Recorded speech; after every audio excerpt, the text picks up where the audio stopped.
दोस्तों, ये कहानी एक लड़की रिचा की है जिसे डांस करने का बहुत शौक था। लेकिन शादी के बाद उसकी जिंदगी पूरी तरह बदल गई। लेकिन उसके परिवार वाले चाहते थे कि उसकी शादी जल्दी से जल्दी कर दी जाए। आज एक लड़का दिवाकर रिचा को देखने आया था। जब उसने रिचा से अकेले में बात की तो रिचा को दिवाकर अच्छा लड़का लगा। जल्द ही उनकी शादी हो गई। शादी के बाद रिचा दिवाकर के घर आ गई। वो अपनी नई जिंदगी को लेकर काफी उत्साहित थी। लेकिन शादी के दूसरे ही दिन वो रसोई के कामों में व्यस्त हो गई। फिर अगले दिन उसने बर्तन धोए। उसके बाद वह और उसका पति अचा की माँ के घर गए। वहां दिवाकर ने कहा कि कोई बात नहीं। मेरी माँ भी रिचा को अच्छे से खाना बनाना सिखा देंगी। रात में जब दिवाकर रिचा के करीब आने लगा तो रिचा ने कहा कि वो आज मूड में नहीं है। लेकिन दिवाकर ने जबरदस्ती की। दूसरी ओर रिचा की सास घर के सारे काम कर रही थी। सुबह होते ही रिचा भी सारे कामों में उनकी मदद करने लगी। इस घर में जहाँ एक तरफ पुरुष अपनी जिंदगी जी रहे थे, वहीं महिलाएं नौकरानियों की तरह काम कर रही थीं। दिवाकर नहा कर आया और रिचा को बुलाया।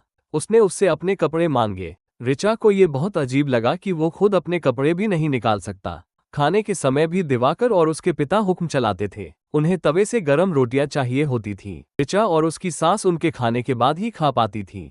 सारे काम खत्म करने के बाद रिचा ने अपनी डांस क्लास में वीडियो कॉल लगाया। वहां लोग उसे बुला रहे थे। लेकिन बाहर रिचा की सास को उनकी गर्भवती बेटी बुला रही थी। रिचा की सास ने उसे सारा काम सिखा दिया और अपनी बेटी के पास चली गई। अब अगले दिन से रिचा को सब कुछ अकेले संभालना था। वो खाना बनाती, फिर अपने ससुर के लिए चटनी पीसती। चटनी बनाते समय मिर्च उसकी आंखों में चली गई। रिचा ने अगली बार फूड प्रोसेसर से चटनी बना ली। लेकिन जब वो खाने के लिए बैठी तो उसके ससुर को प्रोसेसर की आवाज पसंद नहीं आई। उन्होंने कहा कि चटनी का स्वाद अच्छा नहीं लग रहा। उन्होंने चटनी को हाथ तक नहीं लगाया। सारा काम खत्म करने के बाद रिचा ने अपने डांस वीडियो देखना शुरू किया। वो म्यूजिक सुनते हुए डांस प्रैक्टिस करने लगी। लेकिन तभी पीछे से उसके ससुर आ गए। उन्होंने रिचा को डांस करते हुए देख लिया। इसी बीच दोपहर का खाना दिवाकर तक समय पर नहीं पहुंचा। खाने में देरी हो गई और उस पर भी ससुर ने कमी निकाल दी। उन्होंने कहा कि यह बिरयानी नहीं बल्कि कुकर में बना पुलाव है। दिवाकर ने भी कहा कि मैं रोज 12 घंटे काम करता हूँ और तुम खाना भी समय पर नहीं भेज सकती। ससुर ने अपनी पत्नी को फोन कर दिया और कहा कि बहू को काम करना सिखाओ। अगले दिन रिचा ने YouTube देखकर अपने ससुर की पसंदीदा बिरयानी बनाए। लेकिन फिर भी उन्होंने कहा कि इसमें नमक कम है। रिचा अंदर से टूटने लगी। रात में दिवाकर ने कहा कि बिरयानी बहुत भारी होगी, मुझे तो कड़ी फुल्का खाने का मन है। रिचा को फिर से बनाना पड़ा। रिचा की मां ने कहा, बेटा तुम्हें ये सब करना ही होगा। और सारे काम खत्म करने के बाद दिवाकर अपनी मर्जी से रिचा के करीब आ गया। दूसरी ओर उसके ससुर को मशीन में धुले कपड़े पसंद नहीं आए। उन्होंने रिचा से हाथ से कपड़े धुलवाए।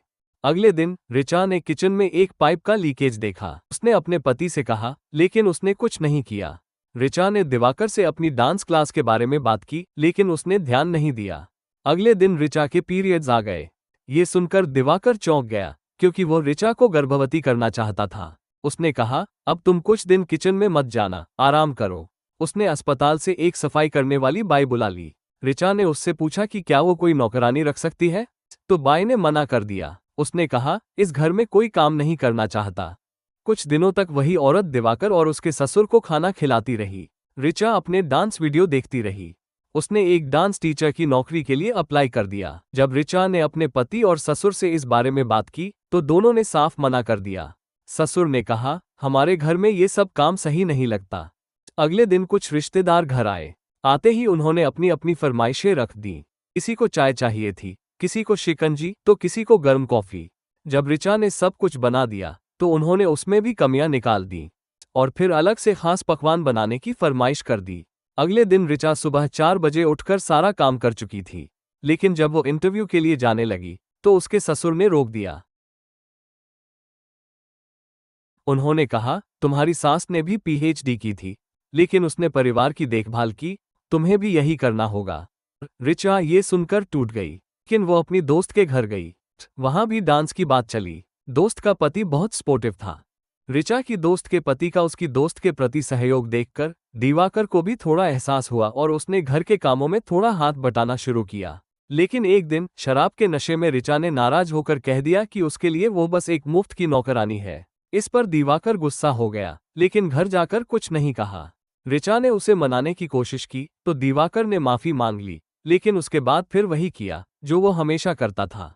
एक दिन जब दिवाकर दिन में ही जबरदस्ती करने लगा तो ऋचा ने उसे रोक दिया। उसने कहा कि वह न तो उसकी बात सुनता है, न ही प्यार से पेश आता है, बस अपनी इच्छा पूरी करके अलग हो जाता है।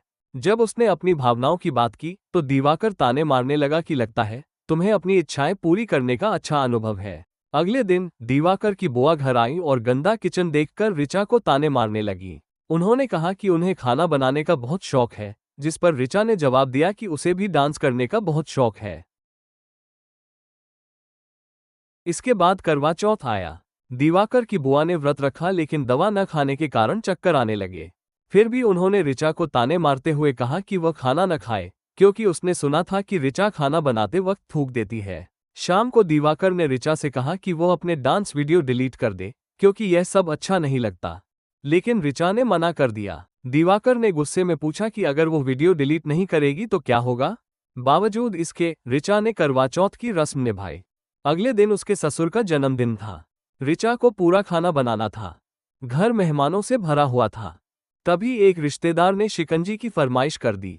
जब ऋचा ध्यान भटकाने की वजह से शिकंजी देने में देर कर रही थी तो वह व्यक्ति दिवाकर की ओर देखकर ऋचा के डांस स्टेप्स की नकल करने लगा और ताना मारने लगा कि ये स्टेप तुम्हारी पत्नी के हैं।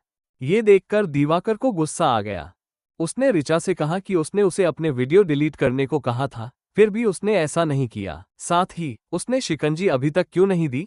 अब ऋचा का सब्र टूट चुका था। उसने वहीं रखे पानी के मटके से सबके गिलास भरे और फिर पूरा पानी दिवाकर पर उड़ेल दिया। इसके बाद वो कार उठाकर घर छोड़कर चली गई। उसकी माँ अब भी उसे समझाने की कोशिश कर रही थी कि छोटी छोटी बातों पर गुस्सा नहीं करना चाहिए। यहाँ तक कि उन्होंने उसे अपने छोटे भाई को पानी देने के लिए भी कहा। इस पर ऋचा भड़क गई और बोली, क्यों?